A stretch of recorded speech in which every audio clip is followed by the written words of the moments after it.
Now, the South Plains First News in high definition. This is KCBD News Channel 11 at 6. Tonight, we're now hearing from leaders in the Lubbock community about the letter the U.S. Department of Justice sent to the city criticizing its hiring practices.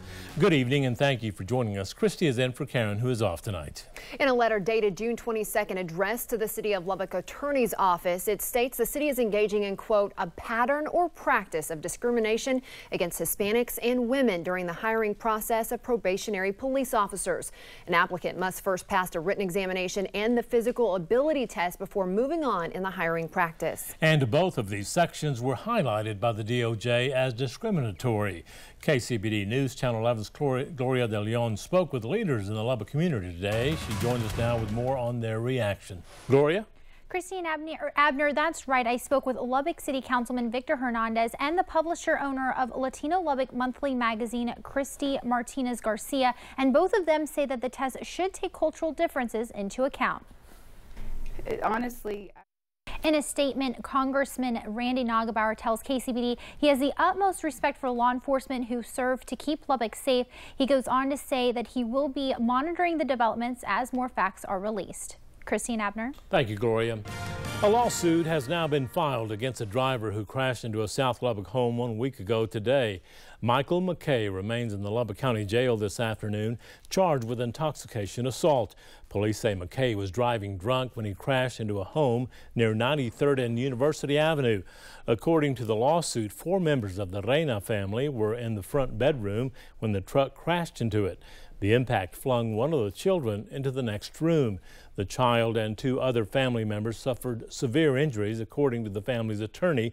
The family is now suing to recover money for medical and other expenses. A Lubbock man now faces prison time after he admitted he viewed child pornography online.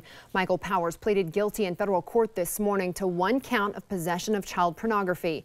Investigators say he viewed numerous files on his home computer. Powers faces up to 20 years behind bars. A sentencing date has not yet been set. This is going to sound familiar. The search is on for 2 armed robbers wearing skull masks after they held up a Central Lubbock restaurant this afternoon. Workers at Texas Burrito on 50th and Avenue W say 2 men with guns robbed them around 12:30.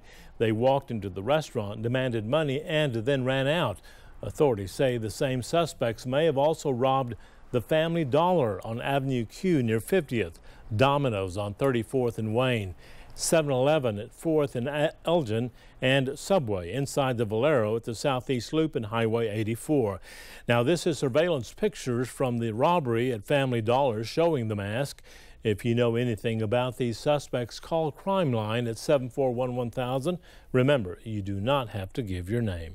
Turning now to our weather, John says we have a few more warm days before we feel a change. He's live tonight from Critterfest at the Science Spectrum with our forecast. John? Well, hello there, Christy and Abner. You know, I want you to check out my new backyard pet here. I've been kind of training him with a few tricks, so maybe I can have some nice things to show in a week or two. But this is actually an alligator. In a few minutes, we're going to show you some tigers in the background. It is time for Critterfest once again at the Science Spectrum. We're going to talk about that all in detail. It actually starts tomorrow, goes into the weekend. As far as the weather, let's check our radar, and I'll keep an eye on this guy. We have some showers down in the Big Bend area, through the mountains of New Mexico, Colorado, Arizona.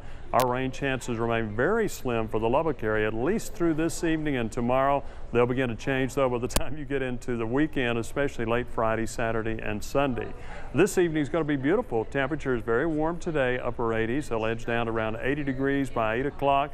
Skies, a few clouds, no rain. Then tomorrow, gusty winds will be back. Temperatures, I actually think, will be a little warmer, topping out around 90 degrees in Lubbock. And we'll look at your 7-day forecast, the rain chances, the raincast, and all of that. But Christy and Abner, what do you think about my new friend? I haven't gotten a name yet. You guys have to work on a name for me to give to it. That is impressive, John. It almost looks real. Thank you. Yeah. Texas Governor Greg Abbott has signed a bill that will fund additional sensors in North Texas to study the location and source of earthquakes. Abbott recently signed a bill to spend $4.5 million over the next 2 years for a new seismic monitoring program. The program adds 22 new permanent seismometers, which are instruments that measure motion in the ground. There are currently 16 seismometers overseen by the U.S. Geological Survey. New at 6, the National Trust for Historic Preservation added the Fort Worth Stockyards to its annual list of 11 most endangered historic places. Organization officials said they included the stockyards because of new development proposed in that area. The $175 million proposed redevelopment includes 70 acres of hotels, condominiums, shopping, and entertainment. The City Council approved zoning changes last year. Stubbs barbecue sauce could soon be on store shelves across the country. According to the Austin American-Statesman, McCormick has agreed to buy the Austin-based seller of Stubbs barbecue sauces for more than $100 million. Stubbs barbecue actually began in Lubbock. Christopher Stubblefield opened his first restaurant on East Broadway back in 1968. While the restaurant is gone, a statue of Stubblefield still sits on the original foundation. The deal with McCormick is expected to close by the end of next month. Back here on the South Plains, we know the rain we've seen here was great for farmers, but it's also great for fireworks vendors. This year, the city of Lubbock isn't under a burn ban, meaning vendors aren't restricted when it comes to what kind of fireworks they sell. With the 4th of July holiday less than 2 weeks away, today was opening day for those stands. I've had kids when they were little bitty come to see me, and now they're bringing their kids and even their grandkids to me. I mean, I feel old. Vendors are expecting this to be one of the highest earning seasons due to the heavy rain we saw in May. Just a reminder, it is against the law to pop fireworks within city limits, but people can do so in unincorporated areas of the county. Those vendors had a few rough years because of the drought, didn't they? Coming up next, a Texas Tech football player claims a top honor during the off-season. Adam has details later in sports. We'll talk about critters and your forecast coming up for the weekend in a minute. But first, a young North Texas woman is keeping an optimistic view on life after going blind. You're watching KCBD News Channel 11 at 6.